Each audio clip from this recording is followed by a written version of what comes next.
لأني الآن أنتقل مرة أخرى ملعب رادس صورة وصوتا مرة أخرى. عصام الشوالي وتعليق على مراسم تتويج فريق مازمبي بلقب دوري أبطال إفريقيا والمركز الثاني للترجي الرياضي التونسي. عصام، في أراضي محايدة. تعرفوا أن الكرة الإفريقية في السبعينات والثمانينات إلى حدود السبعينات كانوا حكام أجانب من تعيين الفيفا أوروبيين.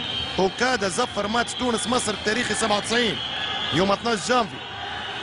بالتالي برشا مراجعات، لأنه الاتحاد الإفريقي يظهر لي برشا أشياء يلزم تتراجع. المسابقات، حوافز المالية، طريقة تنظيم البطولات، برمجة وموسم المسابقة، ثم أيضا التحكيم وخاصة التحكيم.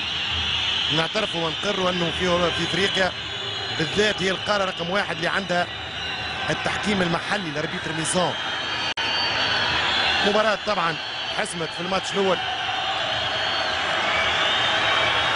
هذا هو رئيس الاتحاد الافريقي من عام 88 الكاميروني عيسى حياته من مدينة جروة.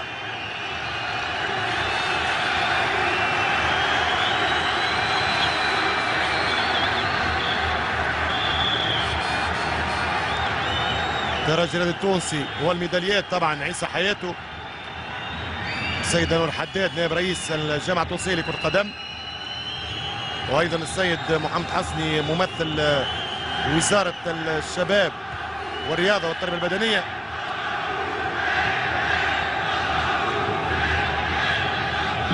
هذه هي الميداليات الفضية اللي حبيناها ذهبية لفريق الترجي، لكن هي الكرة، هي كرة قدم، هي المسابقات.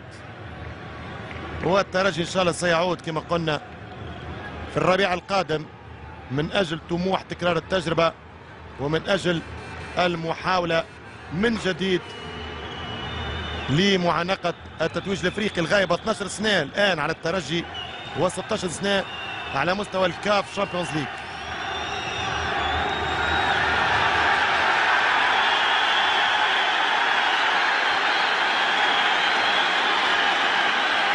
نيجيري مايكل الرامو كمل هداف البطولة بالتساوي مع كاليوتوكا.